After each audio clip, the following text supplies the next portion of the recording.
ప్రియమైన వారలారా, యేసుక్రీస్తు పరిశుద్ధమైన నామములో మీ అందరికీ నా ప్రేమ వందనములు. Jesus meets YouTube family, GPS Robinson ఫేస్బుక్లో ఉన్న మన ప్రియమైన కుటుంబములు మిమ్మలందరినీ తలంచి నేను ప్రభువుకు మహిమ చెల్లిస్తున్నాను. మీ కుటుంబముల మీద, మీ పిల్లల మీద దేవుని యొక్క కాపుదల ఉండాలన్నదే నా భారము, నా ఆశ. ఈ దినాలలో ప్రభు మరలా మీకు ఒక ప్రవచన వాక్కు వినుటకు కృప చూపించాడు. దేవుడు దయాళుడు. ప్రియులారా, ఆయా దినమునకు సంబంధించిన, ఆయా సమయమునకు సంబంధించిన సత్యమని కూడా చెప్పగలను. కడవరి దినముల గుండా మనము వెళ్ళుచున్నాము. మన రక్షకుడైన యేసు క్రీస్తు యొక్క ఆ రాకడపు చివరి అంచులో మనం ఉంటున్నామంటే అతిశయోశక్తి లేదు. ప్రభు వాక్యములోనికి వెళ్దామా?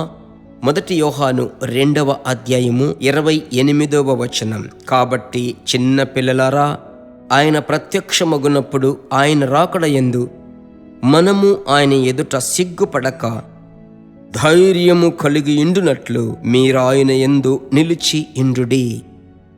ఆయన ఎదుట సిగ్గుపడక ధైర్యము కలిగి ఇండునట్లు వాక్యము సెలవిస్తుంది. ఆయన యందు నిలిచి ఇండుడి. ప్రియ దేవుని బిడ్డలారా, ప్రభు యొక్క రాకడను గుర్చినటువంటి మాట, ప్రభు యొక్క సన్నిధిలో ఆ నిత్య కాలము మనము దేవుని యొక్క రాజ్యములో కనబడాలి కదా. అలాగైతే అందుకు మనం ఏమి చెయ్యాలి? వాక్యం సెలవిస్తుంది 27వ వచనములో, మీరు ఆయన వలన పొందిన అభిషేకము మీలో నిలుచుచున్నది గనుక ఆ అభిషేకమే ప్రభు అయిన యేసుక్రీస్తు ప్రత్యక్షమైనప్పుడు ఆయన ఎదుట మనము సిగ్గుపడక ధైర్యము కలిగి ఉండునట్లు నిలబెట్టేది పరిశుద్ధాత్మ అభిషేకం. అలాగైతే ఎల్లప్పుడూ మీలో ఉన్న అభిషేకము వరమును మీరు ప్రజ్వలింపచేసుకొని ప్రతిదినము రాకడ అను సిద్ధపాటుతో బ్రతకాలి. పరిశుద్ధాత్ముడా, ఆ కడబోర శబ్దము నా చెవికి వినబడాలి, ఆ నిత్యత్వములోనికి నేను వెళ్ళాలి అన్న ఆశ మనకు మాత్రమే కాదు, మన కుటుంబమంతటికి ఆ నిత్య జీవములో ప్రవేశించాలి అన్న తపనతో అనుదినము మనము నడుచుకోవాలి. ప్రత్యేకముగా ఈరోజు ఈ వాక్యము ద్వారా ప్రభు మాట్లాడుతున్నాడు. ఆమేన్.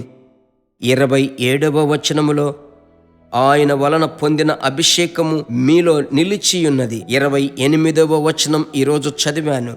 ఆ చివరి మాట వాక్యము సెలవిస్తుంది, ధైర్యము కలిగి మనం ఎండునట్లు ఆయన యందు నిలిచి ఉండాలి.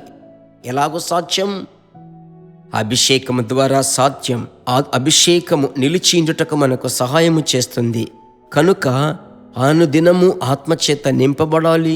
పరిశుద్ధాత్మని స్వరమునకు చోటివ్వాలి. ఆయన మనకు ప్రేరేపించేటప్పుడు లోబడాలి. ఆయన మనలను హెచ్చరించేటప్పుడు అప్పగించుకోవాలి. ఆయనతో కూడా జీవించుటకు అప్పగించుకుందాం. ఈ దినం మీకు అలాగే మాధుర్య దినముగాను ఆశీర్వాద దినముగా ఉంటుంది. ప్రియులారా, ప్రభు యొక్క దివ్య ప్రసన్నతకు మిమ్మలను అప్పగించుకొని ఈ సందేశము వినిన మీరు ప్రభు చేత ఆశీర్వదింపబడాలి. మీరు అనేకులకు ఆశీర్వాదముగా ఉండాలి. అదియే దేవుని యొక్క ఉద్దేశం, దేవుని చిత్తం. ప్రార్థించుదామా? నాతో కలిసి మీరు ప్రార్థించుటకు మిమ్మలను మీరు అప్పగించుకొనండి. మంచి తండ్రి, ఈ ప్రార్థన సమయములో ప్రభువా, మీరు వచ్చేటప్పుడు మీ రాకడలో మీ ఎదుట సిగ్గుపడకుండునట్లు ధైర్యము కలిగి ఉండుటకు, ధైర్యము కలిగి నిలబడుటకు, బలమిచ్చుటకు పరిశుద్ధాత్ముడా మీ కృప మాత్రమే అయ్యా మాకు కావాలి. మీ దయగల హస్తం మా మీద ఉండాలయ్యా. మీరు అలాగే నడిపించి మీ పరిశుద్ధ నామమును మహిమపరచుకొనండి. ఆకాశము నా సింహాసనము, భూమి నా పాదపీఠమని చెప్పారే, మీ పాదపీఠము యొద్ద నుండి మీ ప్రజల కొరకు ప్రార్థిస్తున్నాను. వేల కుటుంబములు ఈరోజు ప్రభువా అన్నిటిలో వర్ధిల్లాలి, ఆశీర్వదింపబడాలి, భద్రపరచబడాలి, కాపాడబడాలి. నడిచిన 2 వీలర్లో వెళ్ళినా, షేర్ ఆటోలో వెళ్ళినా, కారులో వెళ్ళినా, ట్రైన్లో ప్రయాణము చేసిన, ఫ్లైట్లో ప్రయాణము చేసిన, ఎక్కడున్నా మీ బిడ్డలను నా ప్రభువా కాపాడండి. కృపకు అప్పగిస్తున్నాను తండ్రి. ఇంత మట్టుకు నడిపించిన దేవా, ఇక మీదట నడిపించండి. యేసు నామములో ప్రార్థిస్తున్నాను తండ్రి. ఆమేన్. ప్రభుకి స్తోత్రం. ప్రభు ప్రార్థన ఆలకించాడు. ఎప్పటి వెళ్ళే చెప్తున్నాను, అనేకులకు షేర్ చేయడం మర్చిపోవద్దు. హిందీ భాషలో విన్నవారు మీ రాష్ట్రములో, మీ జిల్లాలో మీకు తెలిసినటువంటి గ్రామాలలో ఉన్న ప్రజలకు మీరు షేర్ చేయమని ప్రేమతో కోరుచున్నాను.